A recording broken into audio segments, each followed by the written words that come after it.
ताली तो अगली लाइन पे बजाना कि कौन कौन कहता है बुजुर्गों में इश्क का सिलसिला नहीं होता, आम तब तक मजा नहीं देता जब तक पिलपिला नहीं होता।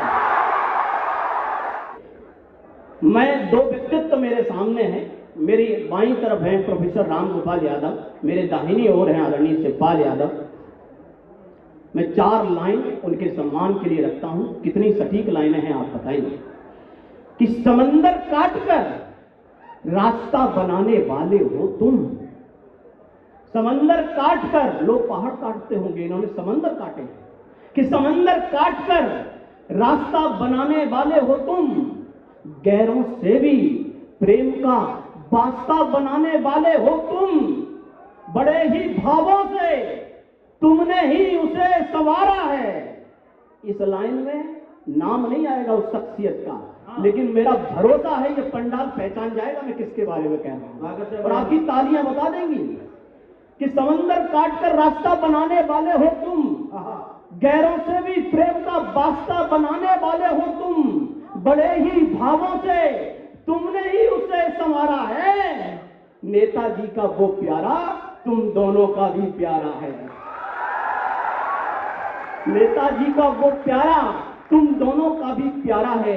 कठिनाई कितनी भी हो कभी पीछे नहीं हटे हो। जहां मंजर खौफनाक थे तुम दोनों वहीं डटे हो।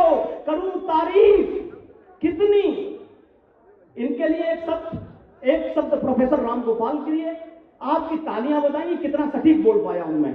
कि कठिनाई कितनी भी हो हमेशा हमेशा वहीं डटे हो। मंजर खौफनाक ही क्यों ना हो कभी पीछे नहीं हटे हो। करूं तारीफ तुम्हारी जितनी वो थोड़ी है। संघर्ष और अनुशासन की आप दोनों की जोड़ी है। संघर्ष और अनुशासन की। मैं अपना तेवर रखता हूं आप दोनों की गर्मामयी उपस्थिति को प्रणाम करते हुए कि सबको लगने लगे प्राण अपने प्रिय तो, सीमा पर रक्षा है तो बोलो कौन बोलेगा। घर में ही बैठ के जो जपते रहे राधे राधे, पापियों के लिए भुजदंड बोलो कौन तोलेगा। साहस की कहानी वाले, राणा की जवानी वाले, वीरता के पन्ने बोलो कौन खोलेगा। और हम भी जो लिखने लगे गोरियों के गाल पर, फिर इंकलाब वाली भाषा बोलो कौन बोलेगा। और सोचिए वो व्यक्ति क्या बोल सकता है। जय जय। जिस व्यक्ति के एक कंधे पर प्रोफेसर राम गोपाल यादव जी का हाथ हो, जिसके दूसरे कंधे पर आदरणीय शिवपाल यादव का हाथ हो, तो मैं सोचता हूं उस कवि की, उस व्यक्तित्व की भाषा ये हो सकती है जो मैं बोल रहा हूं कि चंद कागज के टुकड़े मुझको लुभा नहीं सकते। अजय भाई साहब, आदित्य भैया आपको समर्पित कर रहा हूं कि चंद कागज के टुकड़े मुझको लुभा नहीं सकते। लालच के समंदर भी मुझको डुबा नहीं सकते। बेशक 2 वक्त की रोटी है मुझ पर। ये तेवर समाजवादियों का हो सकता है। मोदी जी, योगी जी सुन लो कि बेशक 2 वक्त की रोटी है मुझ पर, लाखों की वसीयत नहीं। मेरा जमीर कोई खरीद ले, किसी की हैसियत नहीं। मेरा जमीर कोई खरीद ले, किसी की हैसियत नहीं। मोदी जी, योगी जी जब भाषण दें मंच पर तो आप देखना राष्ट्रवाद, गौरक्षा और राम मंदिर के सबसे बड़े ठेकेदार यही है। सबसे बड़े दुनिया के ठेकेदार राष्ट्रवाद कहते हैं समाजवादी राष्ट्रवादी नहीं होते। मोदी जी अगर ये जवाब सुन लेंगे ना तो आप ये कहना भूल जाएंगे कि समाजवादी राष्ट्रवादी नहीं होते। आप मंचों से फिर यही कहोगे कि समाजवादी ही राष्ट्रवादी होते हैं।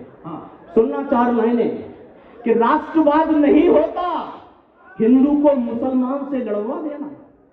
राष्ट्रवाद कितनी सटीक बात हो। और ध्यान रखना किसी भी पार्टी का चोला पहनकर बैठे हो उतार देना थोड़ी देर के लिए। कि राष्ट्रवाद नहीं होता हिंदू को मुसलमान से लड़वा देना।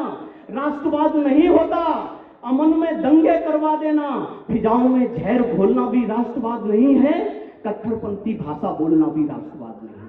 वाह, कट्टरपंथी। और ये 4 लाइनें क्यों लिखनी पड़ी आपको शायद पता नहीं होगा, लेकिन इस मंच पर बताना चाहता हूं।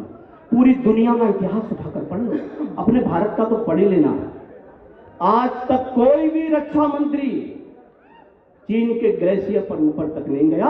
ये सौभाग्य तुम्हारे नेता मुलायम सिंह यादव को प्राप्त है, वो चीन के ग्लेशियर तक चले गए। और क्यों कह रहा हूं तुम्हें पता है, इससे पहले किसी भी सैनिक का शव उसके गांव में नहीं भेजा जाता था। कहां पर है? कहां है? जिंदाबाद, शाबाश, धन्यवाद, बहुत अच्छे। नेताजी के सम्मान की 2 लाइनें सुनना। हाँ, क्या नेताजी जब ग्लेशियर पर गए और चाइना की लड़ाई देख रहे थे तो वहां ब्रिगेडियर ने कहा कि नेताजी नीचे उतर जाइए, यहाँ गोलीबारी हो रही है। मुलायम सिंह यादव जी का जवाब था, हाँ। गोली लगेगी तो मैं भी मर जाऊंगा, क्या फर्क पड़ता है, मेरे जवान बेटे लड़ रहे हैं, मैं इनको अकेला कैसे छोड़ दूं। वाह।